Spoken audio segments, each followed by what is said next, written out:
Good morning, everybody, and welcome to Cameras and Coffee. And Steinbeck, you're in my spot. Come on, pup. I need to sit there. Come on, come on, come on, come on. So today, in Cameras and Coffee, we have two things to talk about.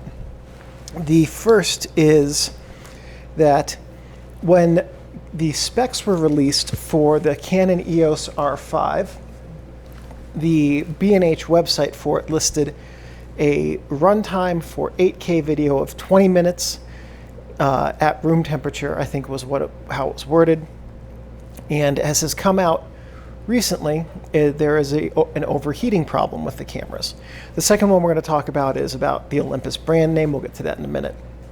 But for the EOS R5, it hadn't occurred to me initially that overheating would be a problem until I saw one of the comments in one of the earlier videos about this, noting that that is why the Sony's, probably the A7S II replacement, would likely not have 8K.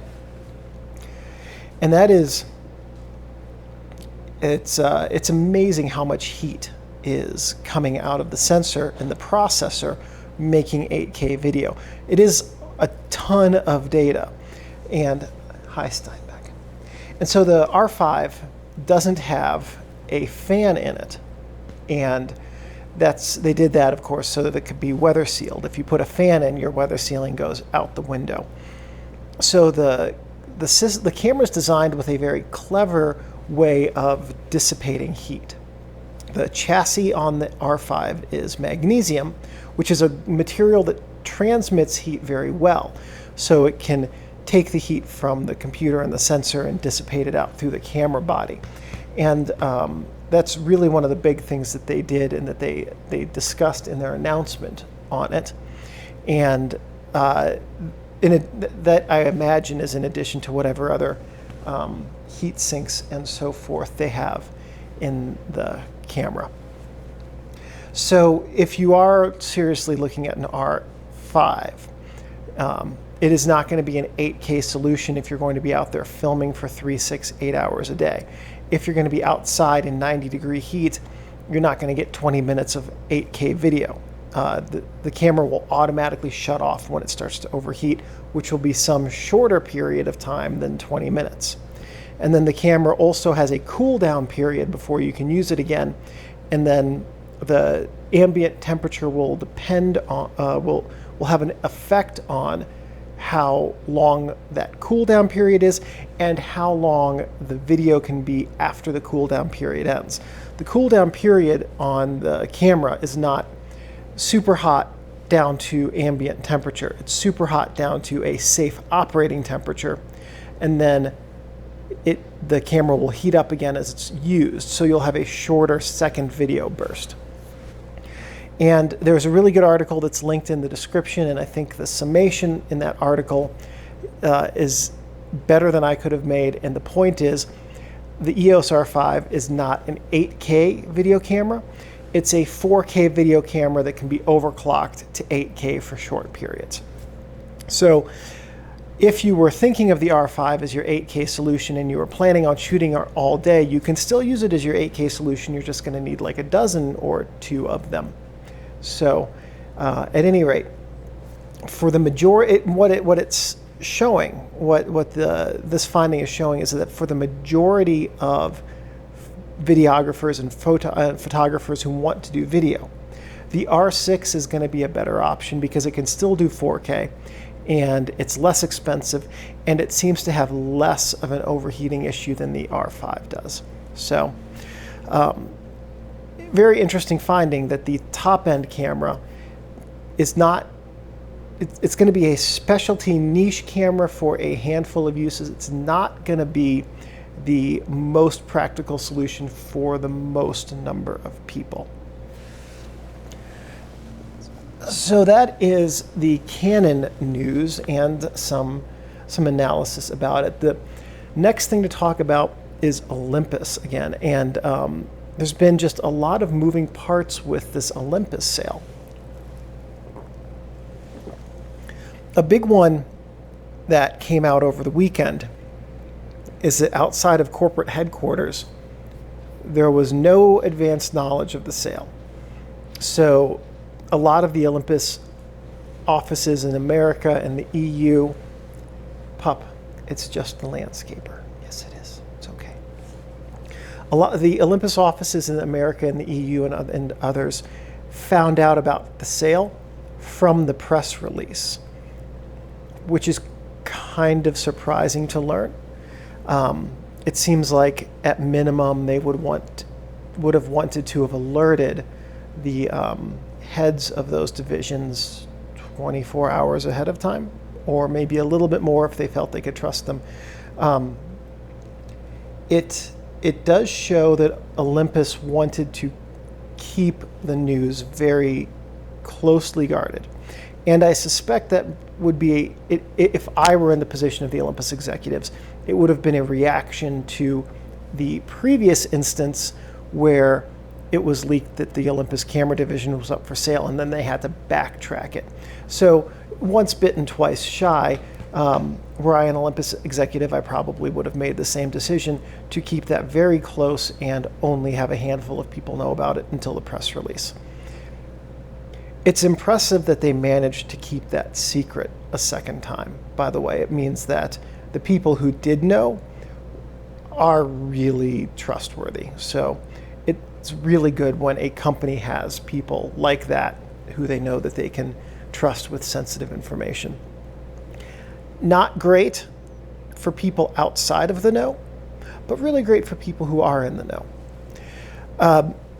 So when JIP bought Olympus, they didn't buy the Olympus brand name for cameras. That's also come out over the weekend, and it stands to reason. They didn't buy the Sony Vaio name. Their Vaio computers are just called Vaio, not Sony Vaio, because they're not Sony. Well, they're not Olympus either. So when JIP bought the camera division from Olympus, they bought, it appears, the technology, the R&D, probably the staff that are in that are going, it seems that way, are going over to JIP. I haven't seen that independently confirmed, but it stands to reason.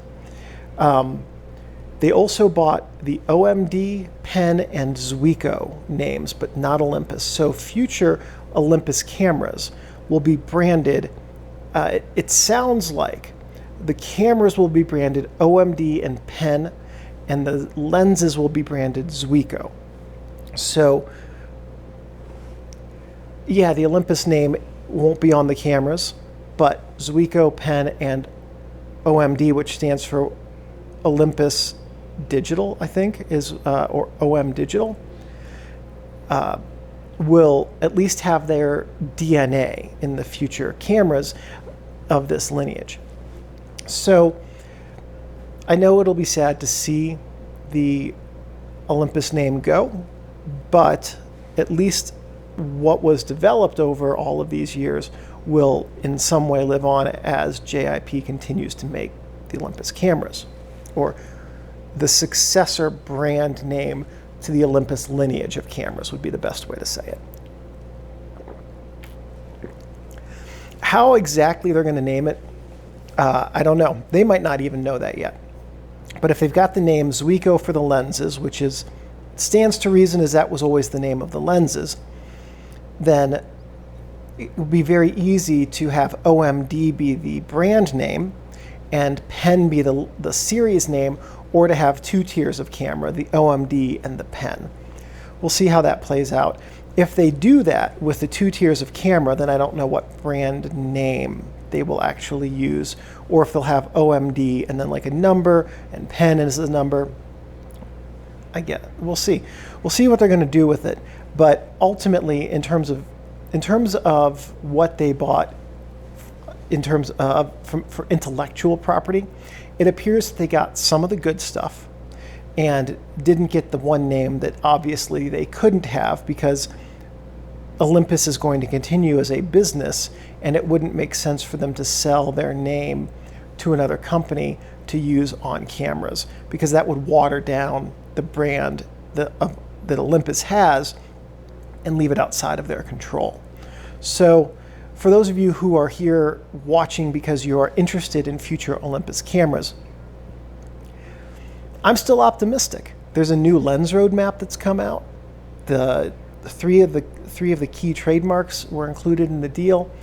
I definitely think that JIP is probably in the mindset of having really good, a couple of different terms for the same thing, cross-pollination.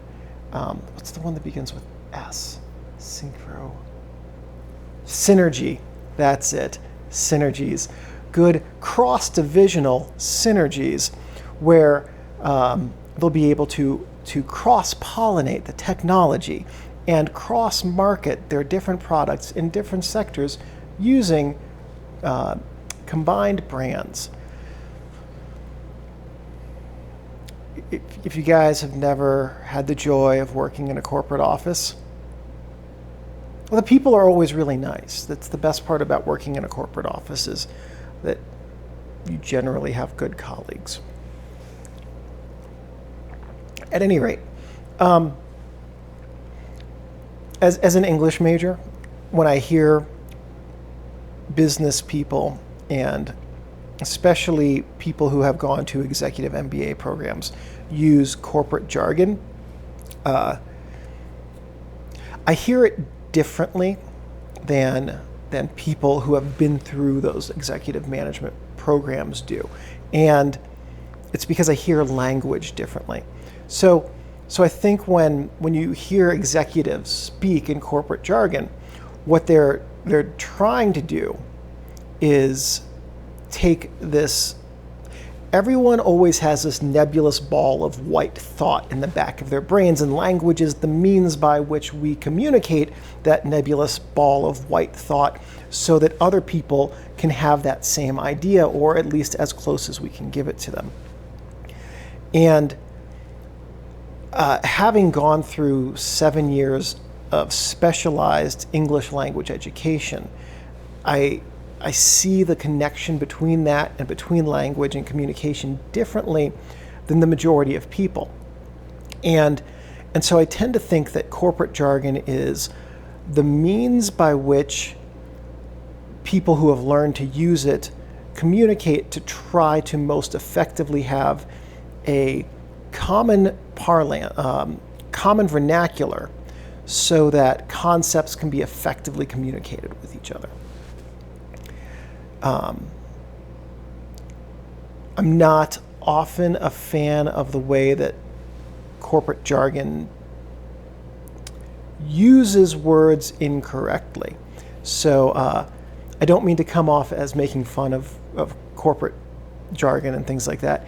It's a different way of speaking, and most people who haven't sat through 7 years of English language education and study, including things like English language forensic analysis and things like that, just would not see it in the same way. So every English major I know hears corporate jargon as really, really grating, whereas people I know who have not been through English programs, they hear it as a way of talking, but they don't hear it as a way that is jarring, linguistically jarring.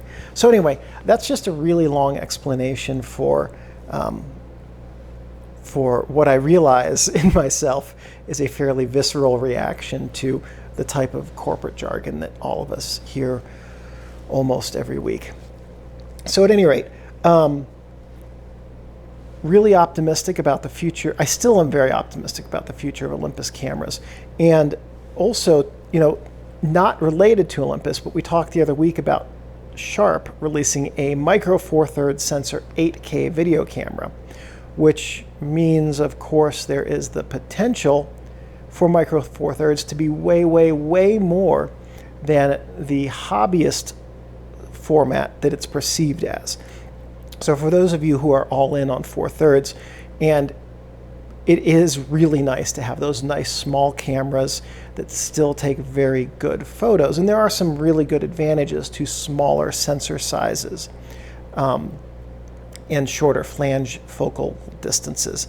But I don't see the Olympus sale as being a harbinger of a bad future for micro Four Thirds or even for the Olympus brand. I still am pretty optimistic about where that can go and where the technology could lead it if JIP is willing to make the investment needed to keep the brand and the technology advancing. So at any rate, have a good Wednesday, everybody. I do hope that a year or two from now we can look back on this and say I was right and that Olympus had a good future. So fingers crossed. And I'll see you later this week or early next. Steinbeck. I know you're so tired, but I need to get up.